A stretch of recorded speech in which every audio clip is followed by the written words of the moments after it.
అందరికీ నమస్కారం అయ్యా. నా పేరు ప్రసాద్. నేనంతా కోయరాజుని. మనిషిని చూసి మీ ముఖ కళలను బట్టి జరిగేది జరుగుతుంది, జరగవలసింది ఆ కొండదేవి వాకుతో నేను ముఖం చూసి చెప్పేస్తాను. మీకు ఎటువంటి సమస్యలు ఉన్నా, ఆరోగ్య సమస్యలు కానీ, వ్యాపారంలో కానీ, కుటుంబంలో కానీ, ఆస్తులకు సంబంధించింది కానీ, ఏ రకమైన ఏ సమస్య ఉన్నా మీకు జరుగుతున్న సమస్య దేని వల్ల జరుగుతుంది, అది ప్రజల వల్ల జరుగుతుందా, లేదా దేవుడు రాసిన రాత, లేదు మధ్య వాళ్ళ వల్ల జరుగుతుందా, మీరు చేసుకున్న తప్పులు అది వివరించి చెప్తాను. మీరు చేసుకున్న తప్పు అయితే సలహా చెప్తాను. లేదు దేవుడి వల్ల అయితే మాత్రం ఎవరు ఏం చేయలేం బాబు. లేకుండా మీకు కావాలనే ప్రజల వల్ల అయితే దానికి సొల్యూషన్ చెప్తాను, మీ సమస్యను పరిష్కారం చేస్తాను. ఒక్కసారి నన్ను సంప్రదించండి.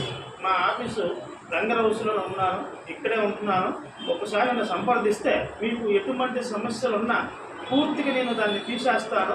ప్రతిరోజు ఉదయం 9 గంటల నుండి సాయంత్రం 9 గంటల వరకు 21 మందికి జ్యోతిష్యం ఫ్రీగా చెప్తాను. వచ్చిన వాళ్ళకు ఒక కొబ్బరికాయ తీసుకొని రండి.